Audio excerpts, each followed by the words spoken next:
So, are my presentation clear po?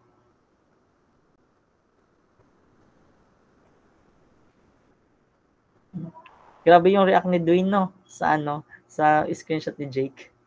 Sa GC. Nasusuka eh. Wala na. Pag ang lalaki umayaw, wala na talaga. Okay, next. Okay, let's begin. Steady electric currents. Again, once again, kilala nyo na ako, hindi na ako papakilala. Kilala mo ba ako, Mr. Mr. DM? Do you really know me? Alight? Ano po, konti lang po. Konti na. Okay. Let's start.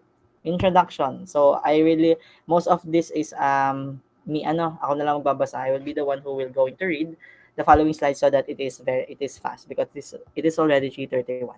Okay? So, introduction. When a potential difference exists in a conductor, it is no longer in a state of electrostatic equilibrium. So, once again, if you have a potential difference, which is the voltage in a conductor, it is no longer in a state of electrostatic equilibrium. Why? Because there is a potential difference. There's a difference already. Okay? So, that is why it is no longer balanced. Okay? Sige. Naka-record na ba, Mr. Dodge? Okay, sige.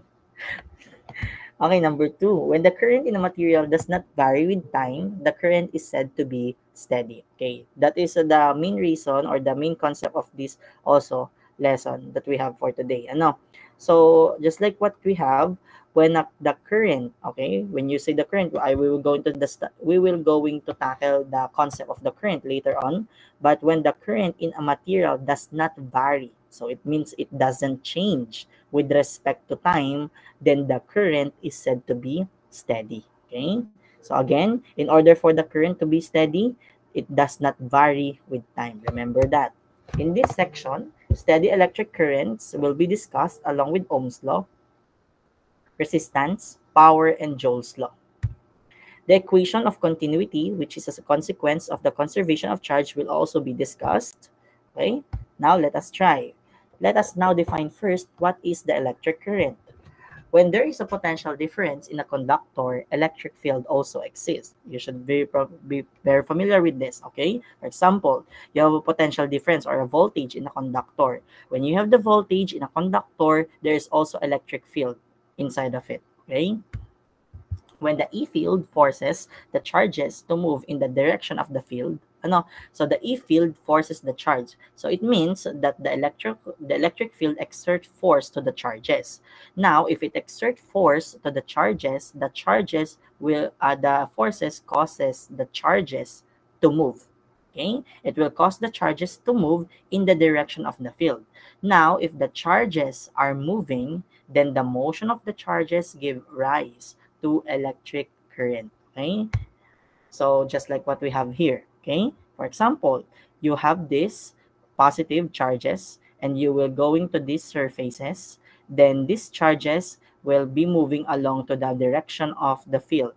Then the flow of these charges is what we call the electric current. I'm pretty sure you're already familiar with this because of the topic in your circuits 1 and being an electrical engineering student. Okay, electric current is the rate at which electric charges flow through a given point or surface. So when we say electric current, it is something to do with the time or the rate at which electric charges flow. For example, these electric charges flow in a given point or surface, just like this surface. That is what we call the electric current. How much charges passes to that surface? Are there many charges that pass through this surface, or are there any, or there are few charges that passes through the surface? Okay, so in a given amount of time, that is what we have. That is what electric current is all about. Okay, so this is the electric current definition. Average current is equal to the change in charge over the change in time. Instantaneous current is just I is equal to the differential of charge over the differential of time. So it is also important to note that the electric current is a scalar. Just like what we said, scalar is a quantity that doesn't possess the direction.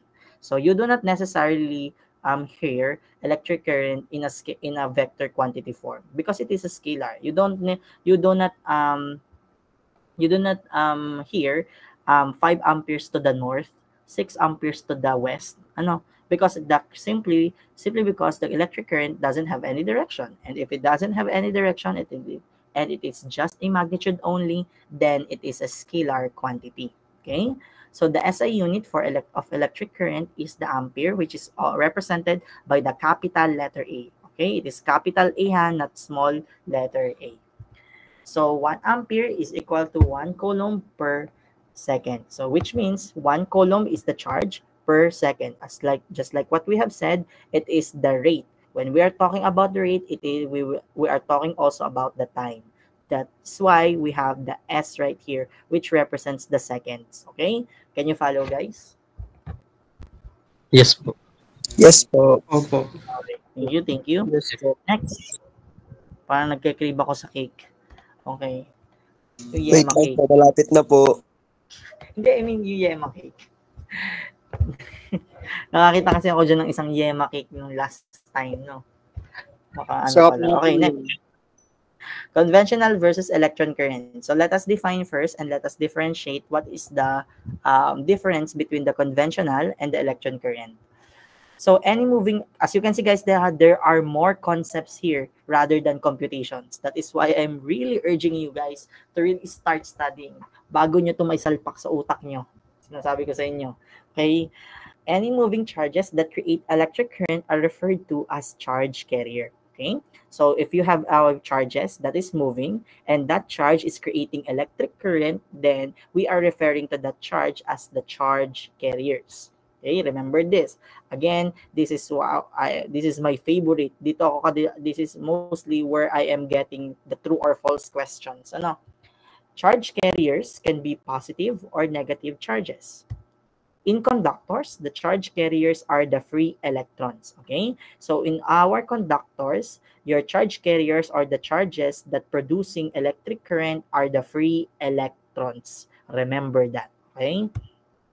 Conventional current refers to the current produced by positive charges. So when we say conventional current, it is also worth to notice that it means that the current flows from positive to negative. Okay, that is what conventional current means. The current flows from positive to negative. Why it is in positive? Why it isn't negative first? Simply because the current is produced by the positive charges.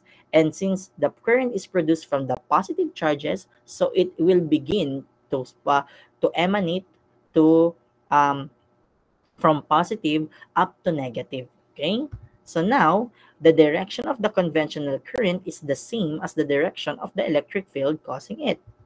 And in contrast, under the influence of an electric field, free electrons in a conductor move in a direction opposite that of the conventional current. So that is called the electron current. Okay? So sir, what is the main difference between the conventional and the electron current?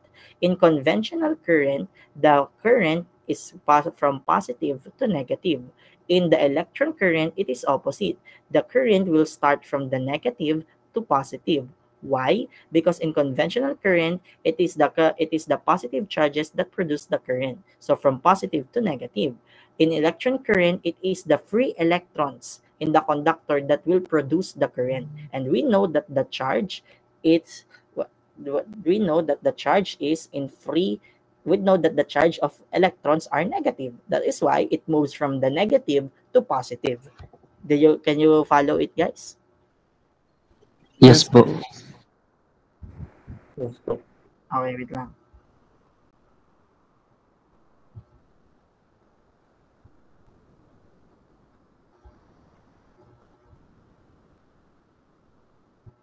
Next. Now, we have another type of current. We have the conduction versus the convection current. So again, we will differentiate both. Okay?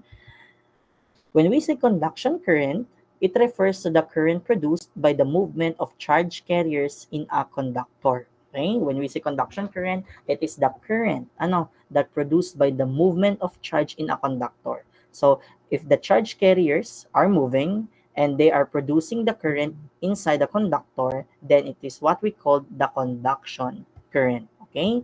Next, however, charged particles may also produce electric current even in free space. So again, if there you have charged particles, and also just like in conduction current, the charge carriers in a conductor can produce current, the charged particle can also produce electric current, but it's not inside it's not inside the conductor. It is in free space.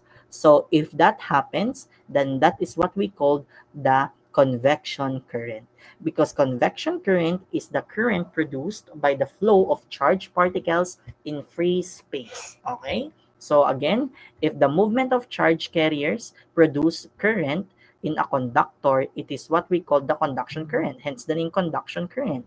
If the movement of charge, if the charged particles create or produce the electric current in free space, then what we have is the convection current. The current flowing through a circuit is conduction current, while the current produced by the movement of electrons from the cathode to anode of a vacuum tube is convection current. So when you have a circuit and there is a current flowing through it, then the current is in conduction current. Okay? But if you have the vacuum tube, the flow of the current from cathode to anode is convection current. So in general, what you have is the conduction current.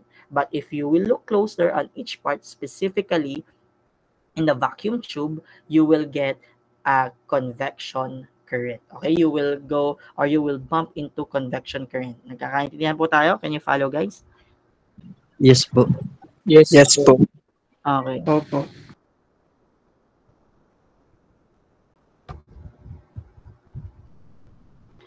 Just guys, can you you will notify me if ever that my that my signal is unstable, because we are tasked to work from home because of the power shutdown in Alangilan. So I'm currently here at my dorm.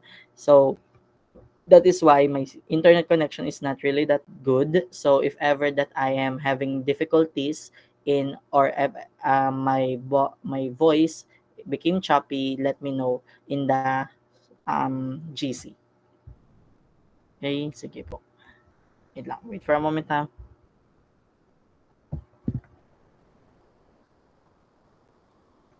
Wait lang guys. May mga nagtatanong na student kayo, wait lang.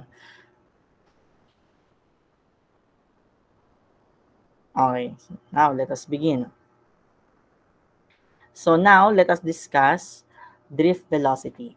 When we say drift velocity, the directional movement of free electrons in response to an externally applied electric field creates a net drift. Okay, so if you have electric field and inside the electric field you have free electrons moving. Okay, but what if there is a sudden external applied electric field? What if there is a sudden external electric field that bumps to the existing electric field? So that creates a net drift. Okay, the net drift velocity is small due to the collision with other electrons, and the charge carriers slowly move along the conductor with a drift velocity. Why does this happen?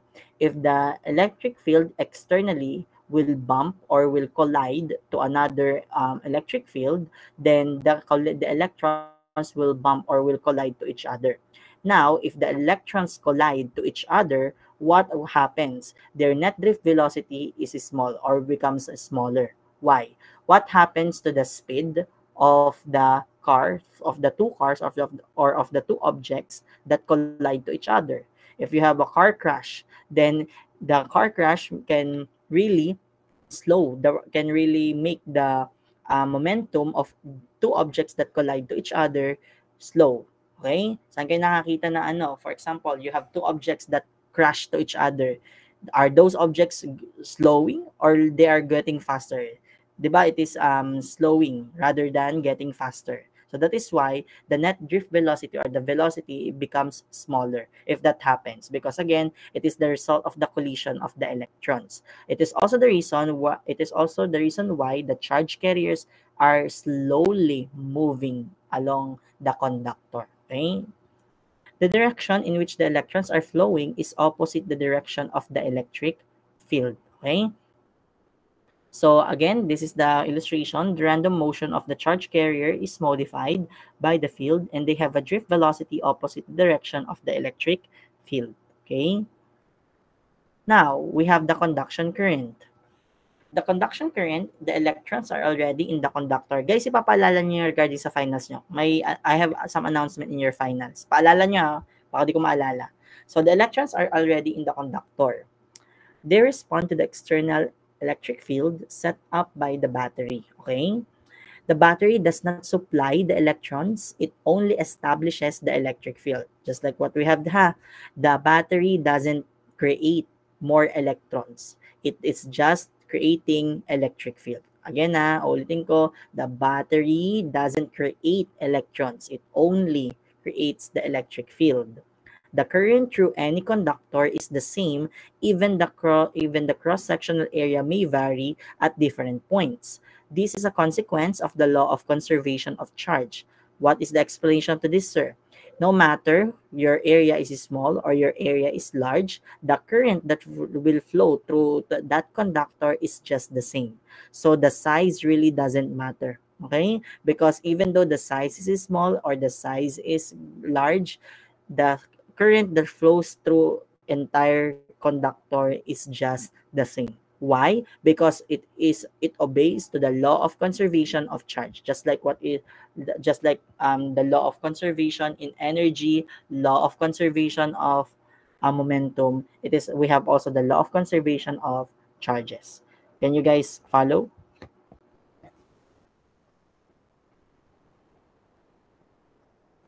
Yung iba?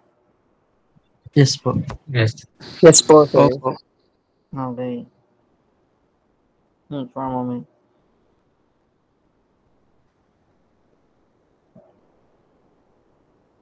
Thinking.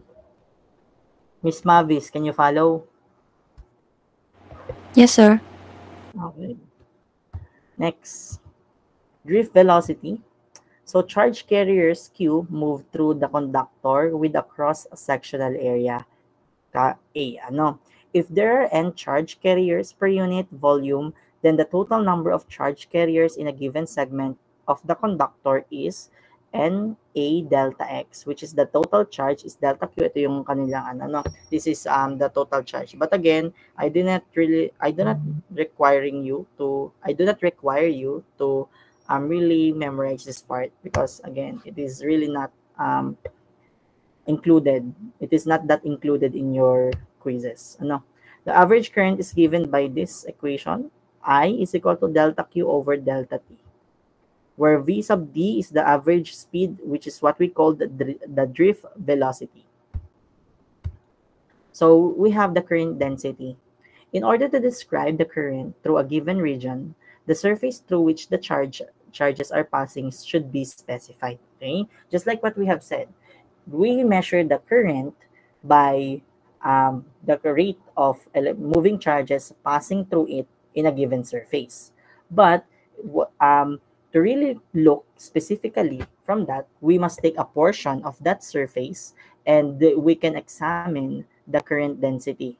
We can examine the charges that is moving through that specific surface, through that particular surface. And when we do that, we will going to have the current density.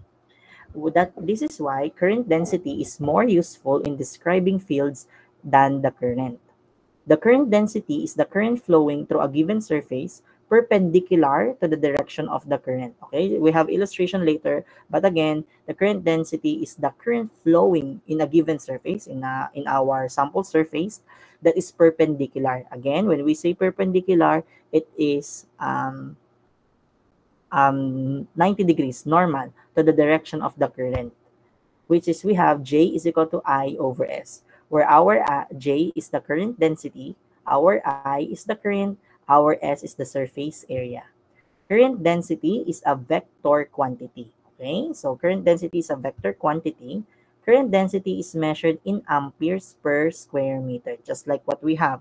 In your numerator, you have your I is in current, which is measured in amperes, and you have in denominator your S, surface area, which is measured in meter. So A over M squared. Naintindihan ba yun, Mr. Reyes? Naintindihan? Nakakasabay pa, Mr. Reyes? O, diba? Wala si Duanog. Yung iba, naintindihan po? Yes. Yes po. Yes Yes po. po. English kasi, Yes, sir. baka mamaya dumudugo na ilong ni Dwayne. Na-imagine ko. Okay. Hindi po. Okay, let us begin. Next. The current and current density. If delta I flows through the surface delta S, again, you have this surface, and you have the electrons passing, or the charges passing through that surface. You take the sample of that surface that is normal to that. That is your differential surface. That is your angle. This is your J cosine theta. The current density is J sub n, which is the current density or normal current density. The small letter n represents normal, is just equal to the change in I, which is delta I, over the change in S, which is the delta S, which leads to delta I is equal to J sub n delta S. This is just the derivation from this formula, okay? Where J sub n is the current density normal to the surface.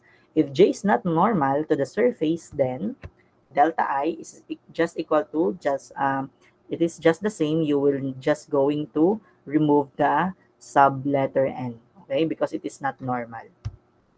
The total current I flowing through the surface S is I is equal to the integration of J dot ds. This, depending on how the current I is produced, current density may either be convection current, conduction current, or displacement current density. Okay, so it is what example, but again, we will go and solve that for tomorrow. So imagine that you have this surface, convection current density. Okay, so you have the differential L, dl, you have the S, you have another delta L. Okay, again, this is just the derivation of the formula. But in reality, you're just going to have convection current density is just equal to J is equal to rho V sub D. If the current density everywhere in a given region remains constant with time, the current in that region is said to be steady. Okay? Again, guys, you must going to remember this, okay? If the current density, okay, the current density, again, in the current density, you are going to sample a surface. Then if you have the sample surface, then you will examine that surface. Now, if you will sample all of the surface, and in the given region, you have it is constant, you find out that it is constant with respect to time, then the current in the region that you have, that you gather your sample, is said to be steady. Okay, the key here is constant. Okay, constant with time. So notes about the convection current. So again, convection current is produced by the motion of charged particles in free space. For a steady current, the charge passing per unit area must be the same, just like what we have discussed. Thus, as the velocity of the charge increases, the charge density has to decrease. Okay? Convection current is not electrostatically neutral. Okay, guys, you also remember this. In a given situation, the convection current is not neutral. Specifically, it is not electrostatically neutral. Convection current neither requires a conductor to maintain the charge flow nor obeys Ohm's law. Okay? Now, we have the obtaining conduction current density. So free electrons in a conductor are always in constant collision with other electrons. So again, in a conductor, the main source of electric current is the free electrons that are randomly moving inside the conductor. So free electrons in a conductor are always in constant motion because they are not in fixed position, because they are not bonded, they are constant in free motion. And when they are when they are in constant motion, they are always colliding toward each other. Okay, that is why they have collision with other electrons. There is a loss in the momentum of free electrons for every collision, just like what we have said earlier. If two objects collide, then their speed decreases. Okay, because they are bumping to each other. So same for the free electrons. If they are colliding to each other, their momentum is also decreasing. There is a loss in momentum. However, there is also an increase in momentum due to the applied electric force. Okay? If an electron having a mass, which is represented by m sub e, which is the electron mass, is moving in an electric field E with an average drift velocity U sub d, the rate of loss in the electron's momentum is mu me times U sub d over t, where t is the mean time per collision. So for example, we know that the electron has a mass, and that electron that has a mass is moving in an electric field. When it moves in the electric field, with an average drift velocity, just like it has an average velocity, assuming that it has average speed, okay? The rate of loss in the electron can be calculated by m sub e. You are going to multiply the mass of the electron to the drift velocity or to its velocity, and you will divide it by t, where it is the mean time per collision, how much it takes for it to collide, okay?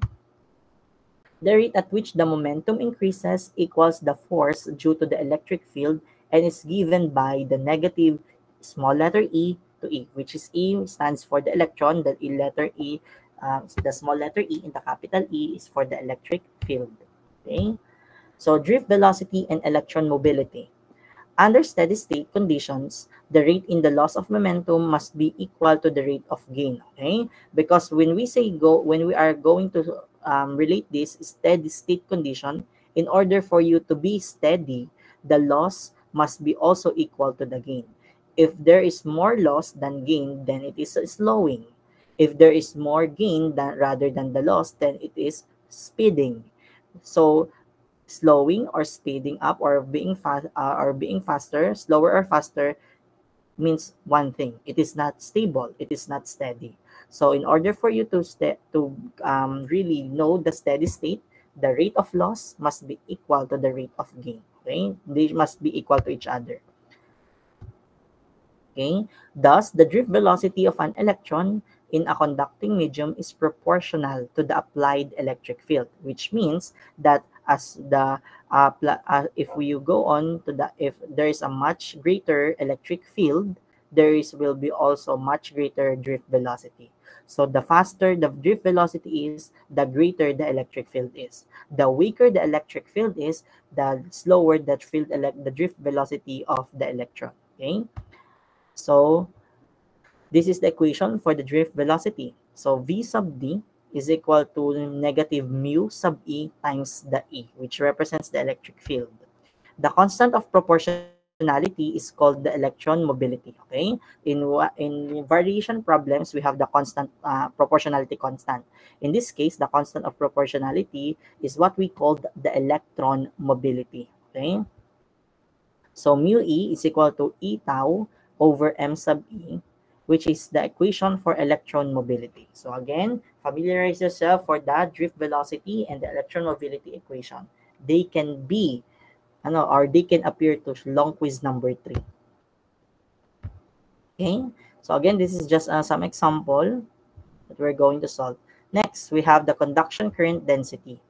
The conduction current density can be derived from the convection current density considering the drift velocity of free electrons in a conducting medium. Okay, so again, the conduction current density can be derived, or it came from the convection current density. Again, the conduction current density can be derived or came from the convection current. Okay, considering the drift velocity of free electrons in a conducting medium. Since our current density is equal to rho u times u sub d, and for conducting medium, u sub d is equal to negative mu e times e, then conduction current density is given by this. Okay, so the conduction current density is what this equation J, which is also the conduction current density, is equal to negative rho e times mu sub e times the electric field intensity. Okay, where the rho e is the free electron charge density, which has the negative value. Thus, the minus sign of rho e and J leads to a positive, which means that J is in the same direction as the electric field. Remember, the conduction current density is directly proportional to the electric field. meaning that if the electric field is stronger, then the conduction current density is also higher.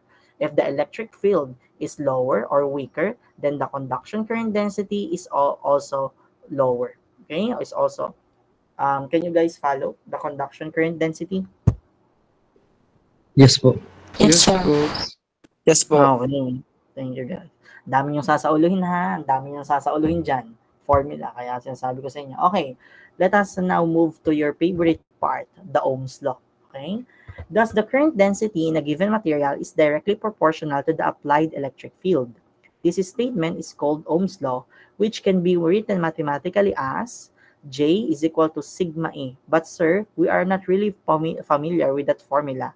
The Ohm's law that we are familiar with is V is equal to IR, because it is Ohm's law in the point form. Okay, it is not really the conventional Ohm's law that we are used to see in our circuits. This Ohm's law is in a point form structure. That is why your J is equal to sigma E. The constant of proportionality, sigma, is called the conductivity, okay, of the material. Ang sarap nitong ipasaulo true or false. The constant of proportionality, tas lalagay ko dito ay sabihin na natin ohmic dito, no, is called the conductivity of the material. O kaya naman pwede kong gawin, the constant of proportionality sigma is called the resistivity of the material, diba? So underline resistivity, make it conductivity. Ohm's law states that for many materials, the ratio of the current density J to the electric field E is constant, which is sigma, and it is independent of the electric field producing the current. Okay, so what is the Ohm's law states? It is the ratio. Okay, you are going to get the ratio, so J to the E over E, which is constant in sigma. And it's also worth to note that it is independent of the electric field. It means that it doesn't really depend on the electric field that is producing the current. So now we have the Ohm's law. Ohm's law is not a fundamental law of nature. What do you mean by that? It means that it means that if Ohm's law is not fundamental in nature, then it means that it is not really you would like to see in nature. Okay, because when we say fundamental law, you can see it naturally, you can see it all around you, you can see it in nature. But since it is said that Ohm's law is not a fundamental law of nature, it means that you will not see it in nature. Okay, it is really man-made. Not all material obeys Ohm's law. Materials that do are called linear or ohmic material. So there are entire concept of materials that really obeys Ohm's law, but there are some that are not. For the materials that will obey Ohm's law, we have for the materials that obeys Ohm's law, we call those materials linear or ohmic. Okay. But what about if the material doesn't obey Ohm's law? Then we are called those materials non-ohmic. Okay. But most metals obeys Ohm's law. For our linear medium, J and E have the same direction. Ohm's law is an empirical relationship valid only for certain materials. The expression of Ohm's law in terms of the current and voltage can be derived using the point form. Okay? Next, conductivity. For an ohmic material, the conductivity is the ratio of the current density to the electric field. Okay? So now we are moving from conductivity. So conductivity is the sigma is equal to J over E. The conductivity of material can be deduced by comparing the conduction current density and the point form of Ohm's law, which is again the J is equal to negative rho E UE times E, where J is equal to sigma E. Thus, the conductivity of material is sigma is equal to negative rho E UE mu E. Okay, conductivity is measured in Siemens per meter. Okay, so we have the S per over M. The reciprocal of conductivity is the resistivity. So if you're going to take the reciprocal of conductivity, you will get the resistivity, which is represented by the rho.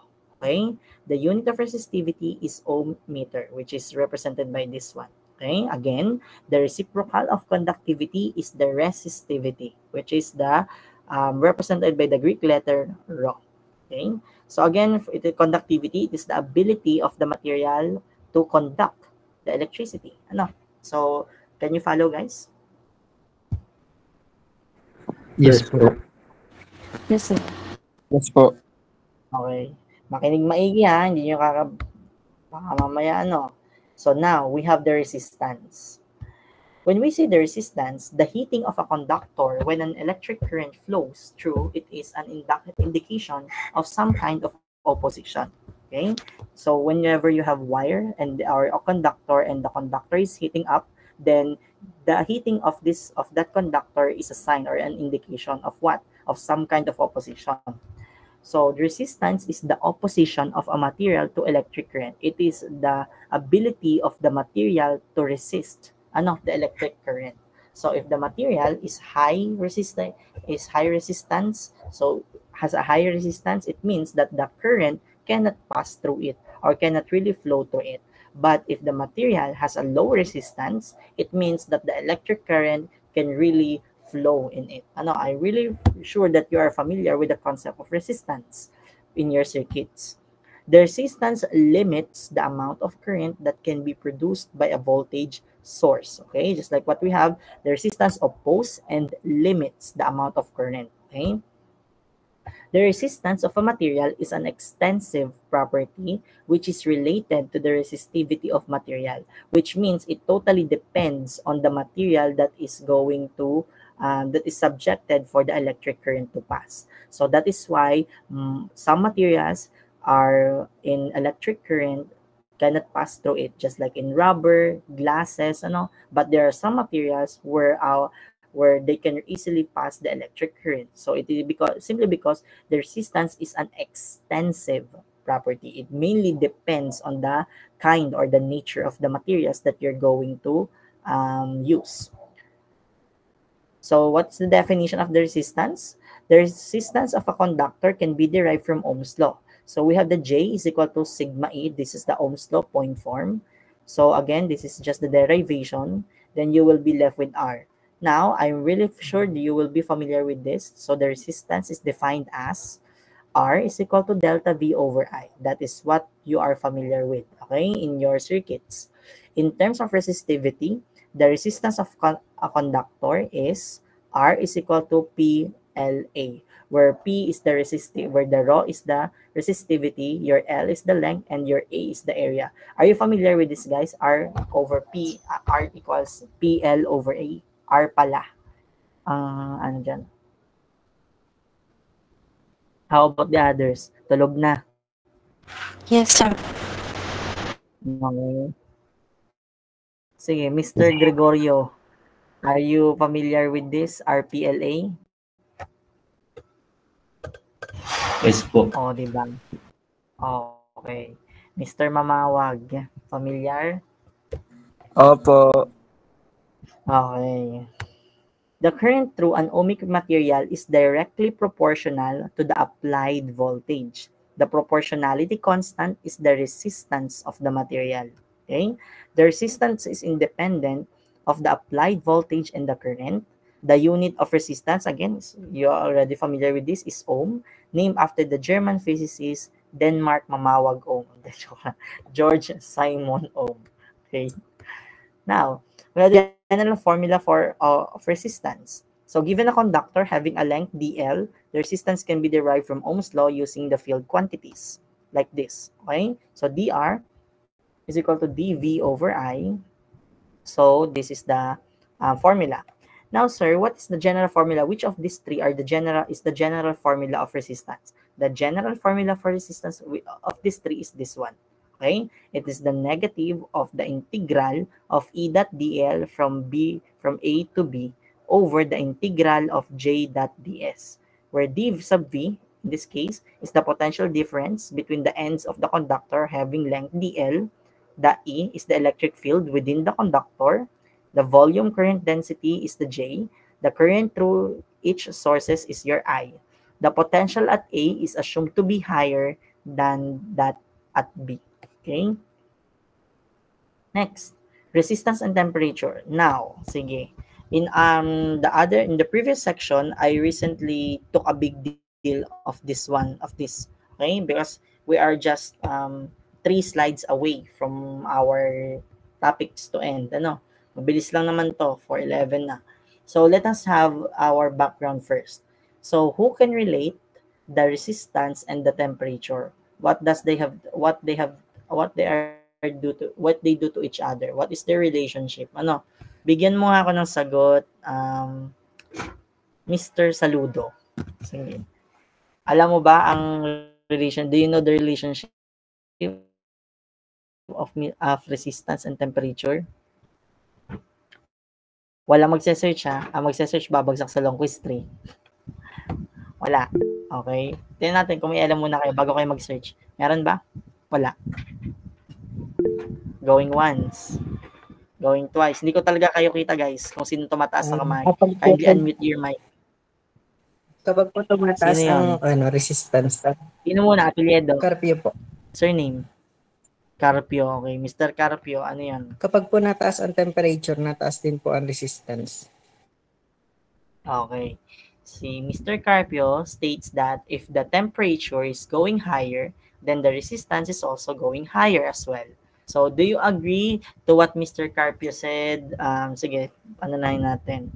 Let us have this. Tingnan natin checkin natin kung ano napala nyo sa circuits 1. Mr.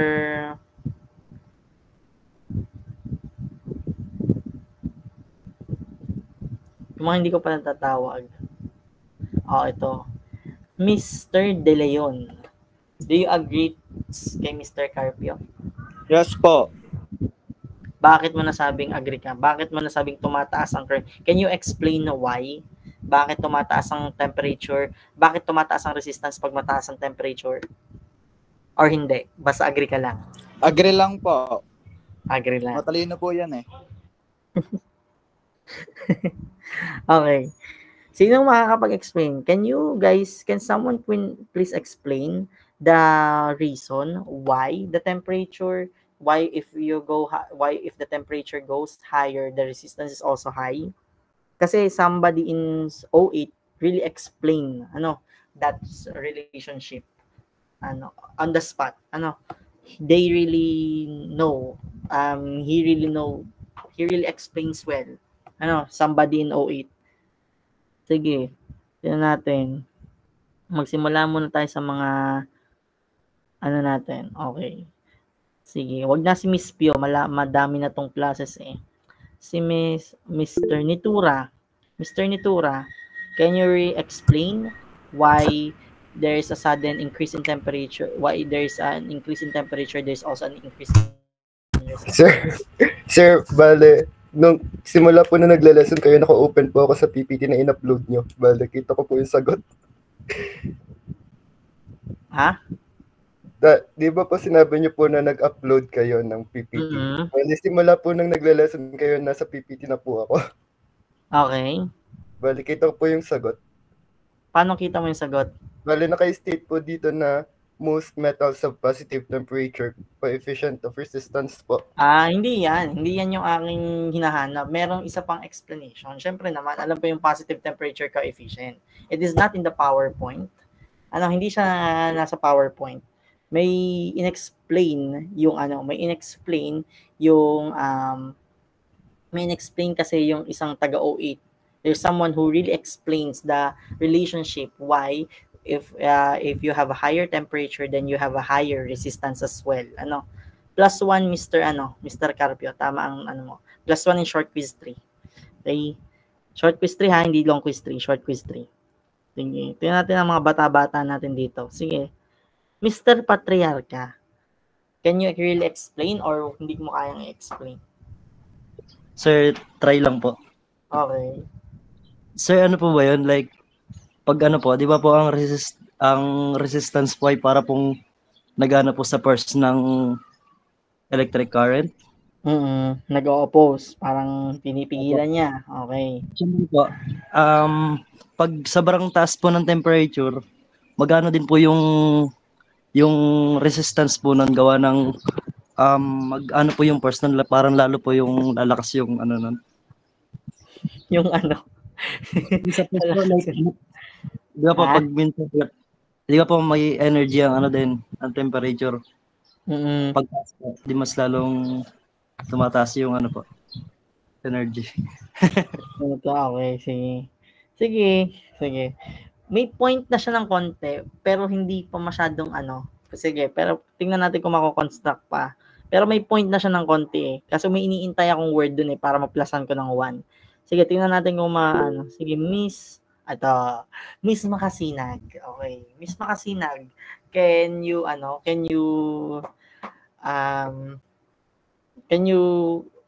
continue what Mr. Patriarca said or ganun lang din ang naiisip mo? Sir, sino yun? Ano yan? Sir, wala po akong idea kung paano sila nagkukulit. Worth 2 points. Sino makakapag-explain? Worth 2 points. Sino makakapag-explain bakit pagtaas ng temperature? Sino yan? Carpio po. Carpio. Sige, Mr. Carpio. Pag mas mataas po ang temperature, mas mabilis po yung movement ng mga electrons.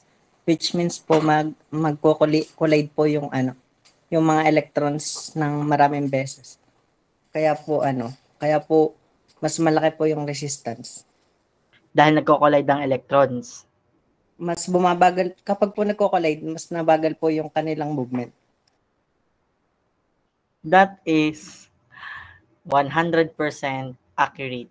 Plus 2 again, Mr. Carpio. That is what I am looking for.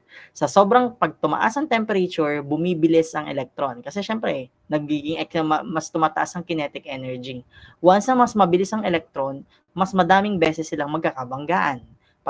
If they are bumped to each other, if they are colliding to each other, then it causes them to really slow down. That is why the current flow will become significantly lower. Hence, the resistance will be also higher as well. Very on-point explanation. Plus 2. So, you just gained 3 points in your short quiz number 3. Very good. So, over limited temperature, the resistivity of a conductor varies approximately linearly with temperature. So, again, for sure, alam nyo na to. I am pretty sure that you already know this equation. Where R sub O is the resistance at the temperature T sub 0. Paki-take note na lang yan sa next exam natin. Pag nag-quiz kayo, lagyan nyo na agad ang papel nyo ng classes, respective classes. Tapos may plus 1 ka pa yata, Mr. Carpio, sa ating yung parang ML something, yung nagpa-plus ako. Plus 1 ka ba doon? Hindi po ako naglaro, nanood lang po. Pero plus 1 nga yung buong klase eh. Paldo, plus 4. Isa na lang, perfect mo na citation, 5 points ang citation eh. Okay, where R sub O is the resistance at the temperature T sub 0. Most metals have positive temperature coefficient of resistance. Okay, ito naman, babawi kayo dito. The resistance of semiconductor materials generally decrease with increasing temperature. Okay, now, who can explain, except na sa'yo, Mr. Carpio, because you already gained enough points for your short quiz number 3. Let us give chance to others. Mr. Sino ba mga delikado dito? Okay, Mr. Dipasupil. Mr. Dipasupil. Do you have any idea what is the positive temperature coefficient? Ano pag sinabi nating positive temperature coefficient? Do you have any idea kung ano ang PTC? Or do you do not have any idea? Magse-search pa lang sa Google. Wala pong idea, sir. Wala, sige. Thank you for being honest. O sige. Mr. Reyes. Dwayne, do you have any idea what is a positive temperature coefficient? Sir, wala din po akong Wala si idea. Dwayne. Okay, wala. Sige. Mr. Valencia, do you have any idea what is a positive temperature coefficient? Tatawag pa ako ng last week para just in case. Wala magse-search guys be honest. Nakatingin si Lord. Wala, Mr. Valencia. Mukhang wala din. Wala siyang paramdam. Mr. Acuña. Ano yun? Sino yun? Di pa supil po. Sino? Di pa supil po. Dipasupil, okay. What is it, Mr. Dipasupil? Ano nga po ang tanong niyo, sir? What, do you have any idea what is a positive temperature coefficient? Pero yun po ba yung yung mas mabilis po dumalo yung kuryente sa bakal? Yung ganun po. Conductivity ang tinutukoy mo. Hindi siya, pero meron na rin pero sakto lang din. Okay, pero hindi siya yun mismo. Okay, sino yung tumas ng kamay or sino na gano'n? Pero thank you for trying. Plus 0.5. 0.5 for try. Sino tumas ng kamay? Wala. Sige, tingnan natin. Sir, ako po. Si Miss Botones ba yan? Opo. Parang po yung sinabi Okay. ni Carpio kanina yung PTC po. Yung pag tumaas yung resistance, tataas din po ang temperature. Very good. Tama. Yun ang PTC. Plus 1, Miss Botones in short quiz number 1. In short quiz number 3. Very good. When you say positive temperature coefficient, it means that your resistance is going higher while your temperature will be also higher as well. Now, Mr. Pagkaliwagan. Okay na ba mic mo, Mr. Pagkaliwagan? Wala. Okay. Binibigyan ko ng chance yung mga matataas, sige. Mr. Ortega, ikaw naman. Para fair tayo, no? Mr. Ortega. Nandito ka ba, Mr. Ortega? Yes po. Okay. If you have a positive temperature coefficient, then you must also have a negative temperature coefficient. Now, do you have any idea kung ano naman ang negative temperature coefficient? Meron or wala? Kung may positive, syempre may negative temperature coefficient. Now, do you have any idea what's a negative temperature coefficient? Sir, Wala. po siya? Pag negative po yung temperature, bumababa po yung resistance. Pag negative ang temperature, bumababa ang resistance? Yes po. Okay. Plus 0.5 for trying. Pero it is not the answer. Pero I commend you. At least sumagot. Okay? 0.5. Sino pa ang pwede? Sir, ako po. Sino yan? Reyes po. Pilyas at Reyes. Sige. Si Pilyas. Mamaya Reyes, tatanungin din kita. Sige. Mr. Pilyas, ikaw muna. Kasi mas need Baka ni hindi Pilyas ko na alam yun. Alam mo yan. Ang tatanong natin, crush mo pa ba si Cecil? Okay, mamaya sasagutin mo yan. Hindi, joke lang. Mr. Pilyas, ano yan? Do you have any idea what is negative temperature? Sir, ang huli pong sumagot kanina yung sagot ay yung kapag mababa yung resistance ay mababa din ang increasing temperature po, di ba? Mm-hmm. Kapag mababa, ayun po ba yung kapag mababa ang resistance, tataas naman po yung temperature? The answer is yes, plus 1. Tama. Tama yun. When we say negative temperature coefficient, as the temperature goes higher and higher, the resistance becomes lower and lower. The temperature is still high, but it is the resistance that goes lower. That is what we call negative temperature coefficient. In positive temperature coefficient, then the temperature is still high, but the resistance goes high as well. In positive, they are both high, while in negative, the temperature is still high, but the resistance is lower na. Okay, yun ang negative temperature coefficient. Okay, Mr. Dwayne. Okay, kasi gusto mo eh. Sige, Mr. Dwayne Reyes. Can you memorize the resistivity of the silver and copper and the temperature coefficient in just one glance? No, not really. Sige, Mr. Dwayne ha. Sige, next nating tanong yan. Meron pa dito.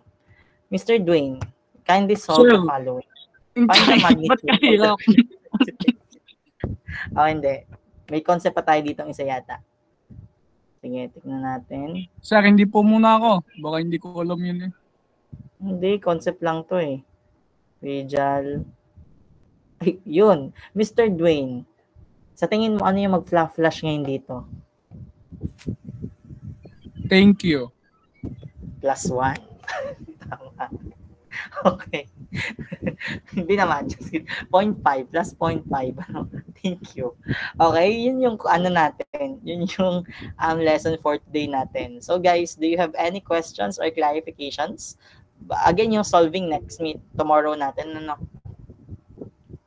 Okay, sige, just a recap. Sige, para makaisa. Kasi kawawa naman si Duanog eh. Sige, tingnan natin to. Okay, Mr. Reyes. If I will get the reciprocal of the conductivity, ano yung makukuha ko? Sige nga, 5 seconds lang. If I will get the reciprocal of conductivity, what I'm getting at? 5, 4, 3, 2, 1. Wala. Resistivity. Wala. Nasa sa PPT na yun eh. Kaya hindi ako makapagtanong na ayos, no? Kasi nasa PPT na yun. Okay. Siya, wala. 0.5 lang yan, Duanog ah. Kabilis naman eh. Iniisip ko pa. O, sige. Ay, yan. Hindi ko naman, so far naman ng iyong grade ngayon ay 83 pa. Hindi pa naman pala delikado. Doon tayo sa mga delikado muna. Pagbigyan natin ang mga delikado. Tingnan natin. Sino pa ba? Si Mamawag, di ko tanongin to. 92 pa eh. Sige. Pense, Sige. sir. Pense, sir. Ayun, Atienza. Miss Atienza. Okay. What do you have to say to Mr. Ray? Hindi, joke lang. What have you learned for today? Sige nga. Kindly, kung ano man na tawag ako ng 5 students, to give classes din. Kasi, para ma-save kayo, kahit sa short quiz 3. In your short quiz number 3, plus to sa short quiz, okay? What have you learned? Kahit isa man lang. Sige nga. Sir, Dapat hindi galing sa PowerPoint, yung hindi word by word sa PowerPoint. Dapat it's your own na words. Okay? What have you learned for today? Sir, yung about po sa PTC tsaka po sa NTC. Oh. Yung po, kapag po mas mataas yung temperature, sa PTC po yun, mas mataas din po yung resistance. Kapag naman po sa NTC, mas mataas po yung resistance, mas mababa naman po yung, mas mataas yung temperature, mas mababa yung resistance. Okay, sige, +1, okay? Tapos akong pipili ng sunod kasi yung ibang mga delikado tayo. Magbigay tayo ng chance sa iba. Mr. Kamba, Mr. Kamba, what have you learned for today? Sir, yung sa coefficient temperature. Okay. Sa pag may positive, may negative din po. Hindi yung pinaka-topic natin, guys. Ito, yun yung last. Ba't yun yung natandaan nyo, guys? Okay, sige. Okay, continue.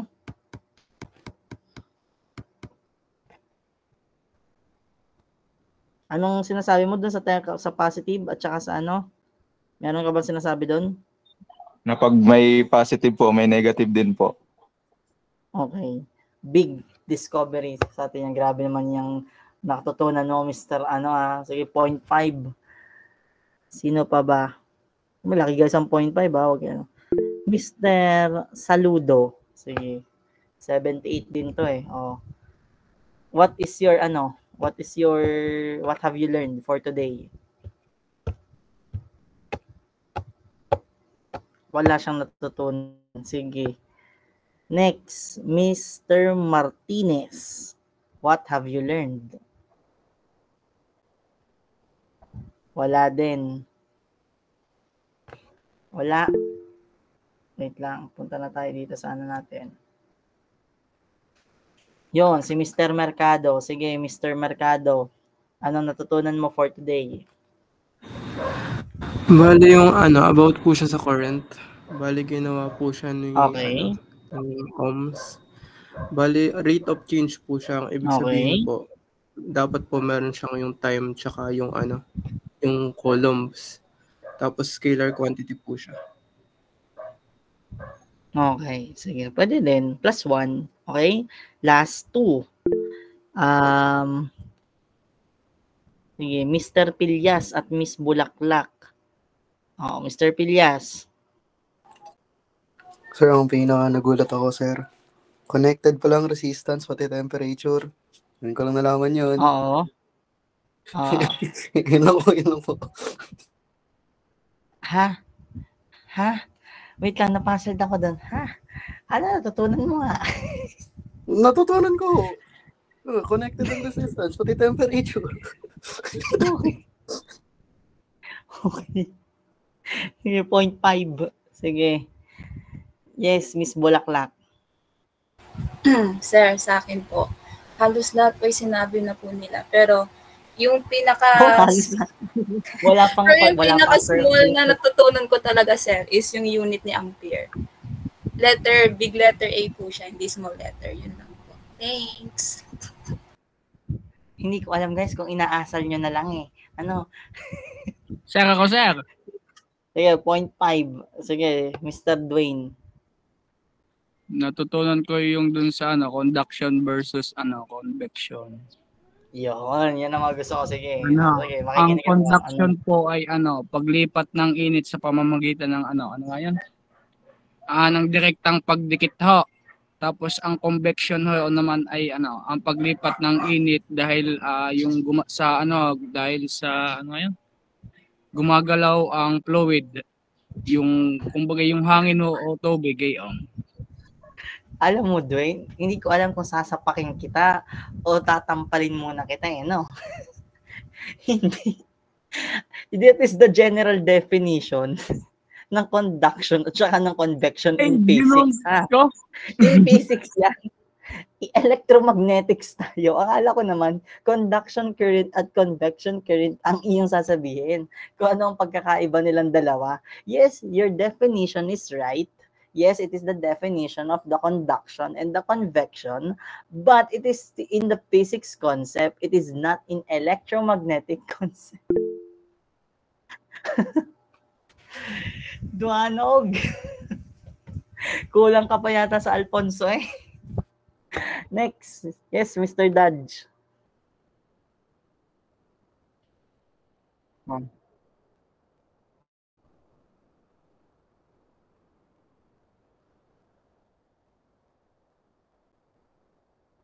Oh, yun ang hinahanap ko. Conduction current versus the convection current. Yun ang definition, Dwayne. That is the real definition. Sure. Mali pala yung gets ko. The conduction. Halatang nag-search ka sa Google. Ina ka talaga, Dwayne. Hindi ho. Yun lang naalala ko. Kuha pat, baka magpaplasan ng 1. Sige, ipipilit natin. Kuha pa sa PowerPoint. Tingnan natin. Intindi pa. Bilis. May oras.